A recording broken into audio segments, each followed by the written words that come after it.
Sr. Endler, próxima testemunha. Poderia dizer seu nome e experiência para os autos?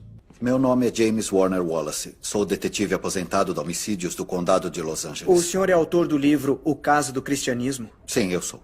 Pode contar para o tribunal o subtítulo do livro, por favor? Um detetive de homicídios investiga as alegações dos evangelhos. Seria correto dizer que seus deveres como detetive de homicídios incluem investigar casos já encerrados? Sim, essa é a minha especialidade. A maioria deles não é resolvida com testes de DNA? Protesto. Conduzindo. O advogado está testemunhando de novo. Eu vou reformular. Desses seus casos encerrados, quantos foram solucionados através do DNA? Nenhum. Isso é popular na TV, mas nosso departamento nunca teve a chance de solucionar um caso pendente com DNA. E como esses casos são solucionados? Examinando alegações de testemunhas oculares, alegações que foram feitas muitos anos antes, mesmo que muitas vezes as testemunhas já tenham falecido. Perdoe minha ignorância, Sr. Wallace, mas como isso é possível? Nós temos algumas técnicas que usamos para testar a confiabilidade de uma testemunha, incluindo uma coisa chamada análise forense de declaração. Essa é uma disciplina com a qual examinamos as declarações de testemunhas oculares, procurando o que elas escolhem minimizar, o que elas escolhem enfatizar, o que elas omitem, como elas estendem ou encurtam o tempo. E quando examinamos esses relatos de testemunhas oculares, geralmente sabemos quem está mentindo, quem está dizendo a verdade e até quem é o culpado. E o senhor já aplicou essas técnicas fora da alçada ou do âmbito oficial? Sim, já apliquei minha especialidade na morte de Jesus pela mão dos romanos e, na verdade, estudei os evangelhos como se estivesse estudando qualquer outra declaração forense. Em questão de meses, eu determinei que os 4 evangelhos, escritos de diferentes perspectivas, contêm relatos de testemunhas oculares sobre a vida, o ministério, a morte e a ressurreição de Jesus. E o senhor considerou que os 4 relatos fizessem parte de uma conspiração destinada a promover a crença numa nova fé? É preciso considerar as conspirações ao avaliar relatos de testemunhas oculares. Mas conspirações bem-sucedidas normalmente envolvem um número pequeno de pessoas. É mais fácil 2 pessoas mentirem e conseguirem guardar segredo do que 20. E esse é o verdadeiro problema com as teorias de conspiração relacionadas aos apóstolos do século I. Era muita gente tentando sustentar essa conspiração durante um período muito longo de tempo. E, pior ainda, eles sofriam uma pressão sem precedentes, uma pressão inimaginável. Cada uma dessas pessoas foi torturada e morreu pelo que alegava ter visto, e nenhuma delas jamais retratou a história. Então a ideia de ser uma conspiração do século I é simplesmente irracional. Em vez disso, o que eu vejo nos evangelhos, que eu chamo de declaração involuntária de apoio da testemunha. O que é uma declaração involuntária de apoio da testemunha? Pode me emprestar sua Bíblia? Eu vou abrir no Evangelho de Mateus para dar um exemplo.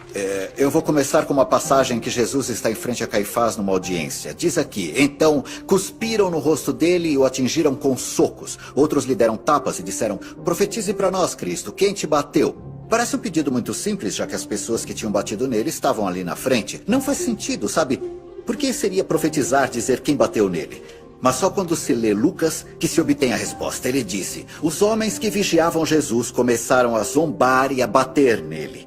Eles o vendaram e exigiram: profetize quem te bateu. Então agora sabemos por que foi um desafio. Porque Lucas nos conta que Mateus esqueceu que ele estava vendado durante os acontecimentos. E isso é muito comum, esse tipo de apoio involuntário da testemunha que dá detalhes sobre o que a primeira testemunha esqueceu. Depois de anos examinando esses evangelhos, usando o modelo que eu uso para determinar se uma testemunha é confiável, eu concluo que os 4 evangelhos neste livro contêm relatos confiáveis das próprias palavras de Jesus.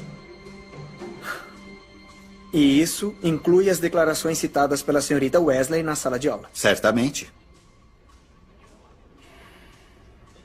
Obrigado, detetive. A testemunha é sua. Detetive Wallace, não vou tentar comparar o meu conhecimento bíblico com o seu.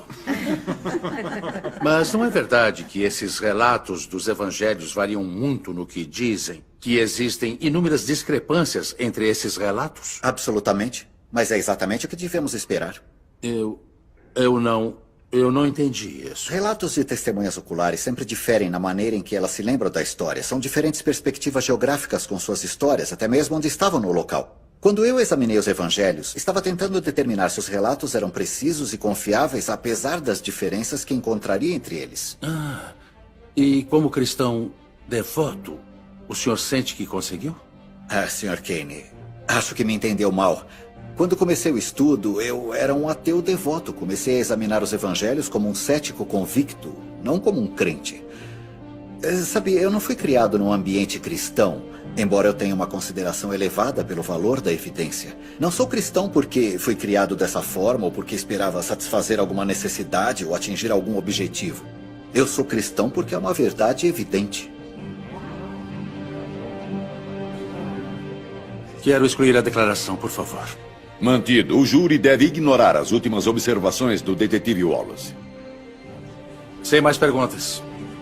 A testemunha está liberada. Obrigado, meritíssimo.